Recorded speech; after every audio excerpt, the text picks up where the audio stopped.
Welcome back to Revealing the Hidden, where we take a deeper look into Jewish living. Okay, here we go. Today I wanted to explore something, Torah learning.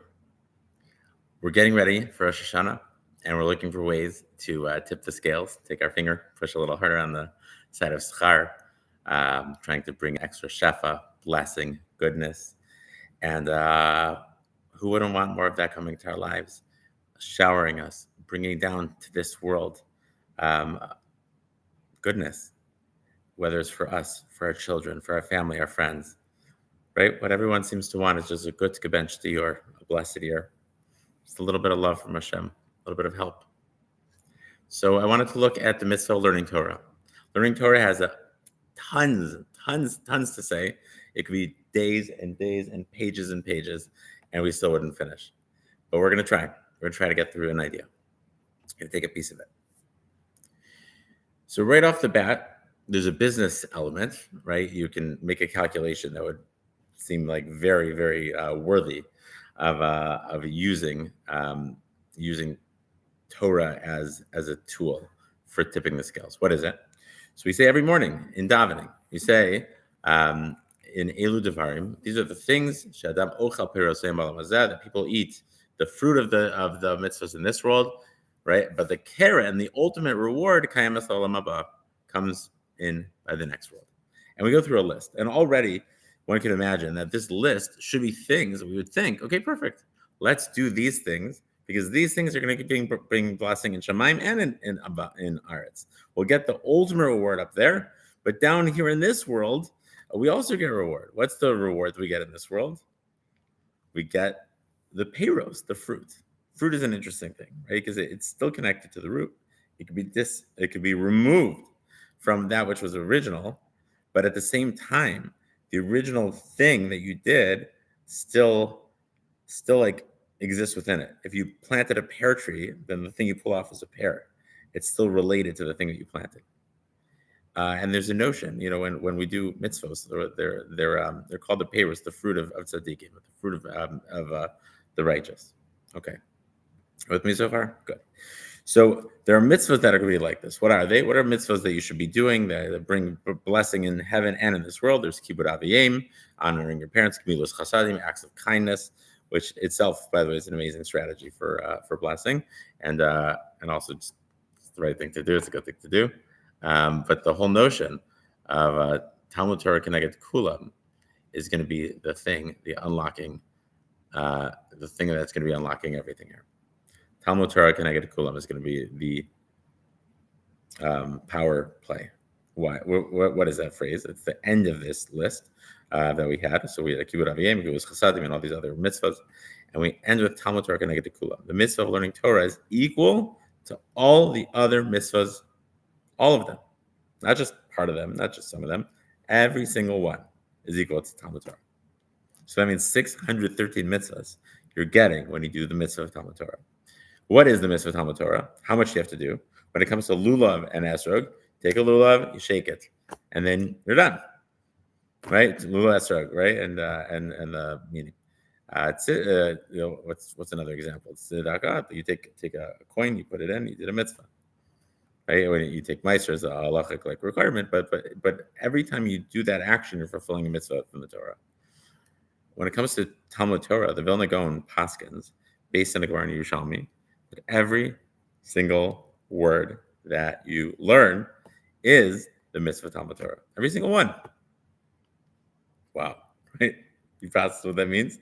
That means that every single word that you learn is Talmud Torah Keneged Kulam, is equal to all the other mitzvahs of the Torah. Okay, so what does that mean? So the Chavetz Chaim points out, he says, an average guy will speak about 200 words a minute. 200 words a minute times 613, you're getting already to 12,000, right? Over 12,000 mitzvahs. In 10 minutes, 1.2 million mitzvahs. Did I do that math right? 100 times 60, you're going to get to 6,000. So 12,000 times 10, to get to 120,000 mitzvahs. From 10 minutes of learning Torah. And here we're learning together. So it could be even more. If you teach Torah, so then you're tapping into the schar for each single person who's learning and every single word that they're learning. Okay, so there's unbelievable, power just in that notion. And if you want to tip the scale, okay, sounds like a good one. What do? Learn Torah. Take 10 minutes more. All right, let's take 10 minutes more every day for the month of Elul. It would seem that you could totally tip the scale just from that. But there's more. There's something way deeper that's also happening aside from the fact that you're getting this.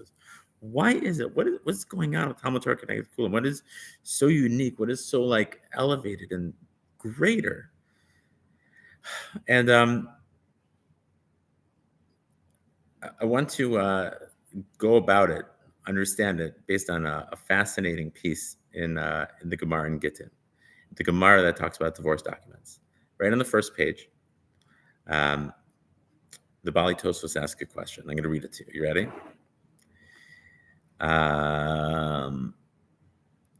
It says that there's a minhag.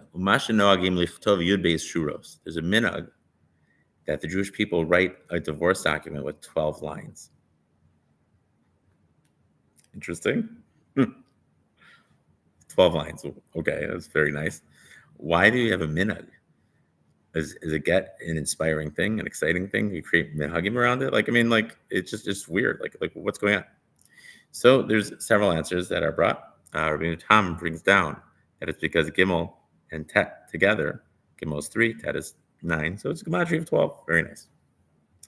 But the Re says something else. It says, listen to me. He says that there are 5 Chumshei Torah, but the last one we're not going to be looking at here, because the last one is referred to as Mishnah Torah. It's Moshe's Chazara of the rest of the Torah. In between, and I'll explain to you why we're not looking at it. In between each Sefer, between Breshis and Shmos to Vayikra to Bamidbar, there is a space of 4 lines. Okay? 4 lines that are empty in between each book. Right, from Genesis to Exodus, it's 4. So that times 3 is going to be 12. Interesting. Why not by the last one? So the last one, it says Mishnah Torah. It's the review of the Torah. It's Moshe Rabbeinu speaking. And the 4 lines, says the Re, there serve a different purpose. The 4 lines at the end of the Torah serve the purpose of making sure that we understand the distinction between the first 4 books and then the last book of Devarim. But the other ones serve us a different purpose, teaching us something. What are we learning? We're learning that there's a concept of space, of a place where there should be Torah, where there could be Torah, where there's room to fill it with words of Torah, and yet it's empty. That experience of having space in your life that has lines that are clean and clear and not filled with Torah is like a divorce document. My Rabbi Libor from Shalavim, I think it was on our first day in yeshiva, brought down this idea, and he wanted us to understand, if I understand correctly and remember correctly, it's been a while, that every single word of Torah is part of our bond, our marriage between us and God. You know, Hashem, when he brought the Torah to us, he held a mountain over our head. And we know the famous ideas about the mountain, and there's a whole world of discussion of why is the mountain over the head? Why are we being forced to Nasa Nishma? But one of the things that Chazal say was like a Yom Chasunaso. And any time that we don't have Torah in our life, it's mamish like a divorce document. It's crazy. It's like when it comes to a relationship, a real deep one, wherever you are, the other person's with you. My children are with me. My wife is with me. What I do, I don't just do for me, I do for us, whether it's working, sleeping. Even when I'm having fun, there's still a connection at all times. It's bonding us. And when it comes to Hashem, it's the same thing. And when we immerse ourselves in the world of Torah, in the sea of Torah, it's our complete and utter and total unification with Hashem. And if you think about that, that works both ways. When it comes to a bris, when it comes to a bond, a connection between two, it goes in two directions.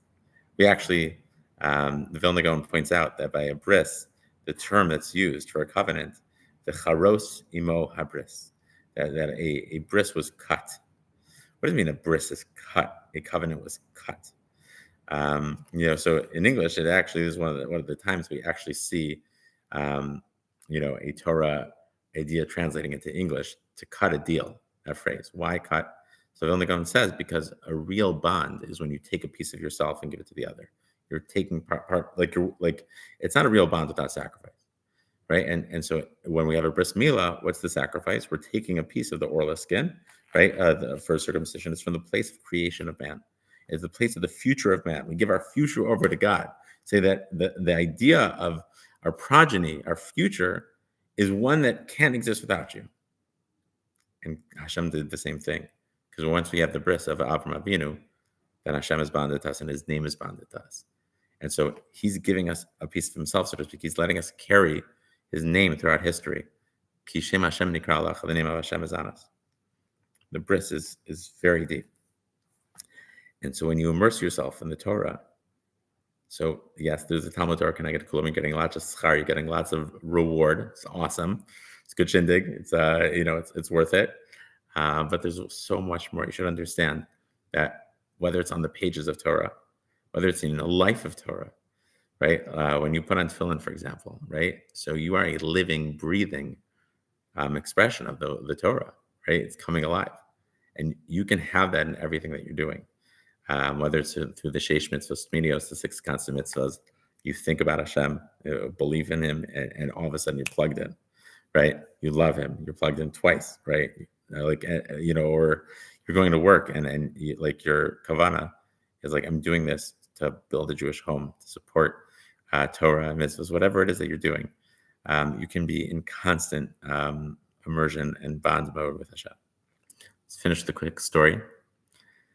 Chavetz Chaim brings down a medrash that says that there was a man who lived in a village and he was very quiet and he kept to himself and no one ever saw him. He stayed in his house all day long.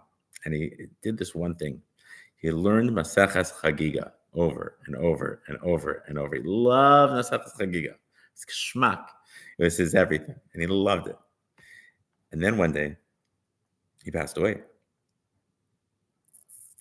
And no one knew because he was a hermit. He always stayed inside. And what happened was, the Medrash says that the tzura of an isha, the form of a woman, shows up in the town and says, you have to marry this man. He loved me. He was a big tzaddik. You have to give him a hesped. He was an incredible person. And I never left his lips. It was like very, very heartfelt. And they gave him a hesped and they spoke about his greatness, said great things about him. And afterwards, they asked the woman, what's your name? And she said, my name is Chagiga. And then she disappeared. Wow. So Chavetz Chaim brings it down to show you that the bond that you have with Torah, how powerful it is, that even in this world, it'll come down and protect you. Could you imagine if you're focused on your Torah and you jump into it and love it and mamish feel that connection in Shamayim when Rosh Hashanah comes and there's din? If it's going to jump into this world, come down to this world to protect you, right? In din in the next world, don't let the Torah leave your lips. Fall in love with it. Know that it's your bond with Hashem. It's also, by the way, a bond with yourself. The exploration, the discovery. Maybe be zochet to really plug in on a different level to Talmud Torah Connected Kulam. Start today. Start yesterday. You're learning right now. It's amazing. The hundreds of thousands of mitzvahs that we're doing. And may you be zochet to a year of true blessing revealed in this world in all the ways that you want and more. And we should have a good year for the Jewish people.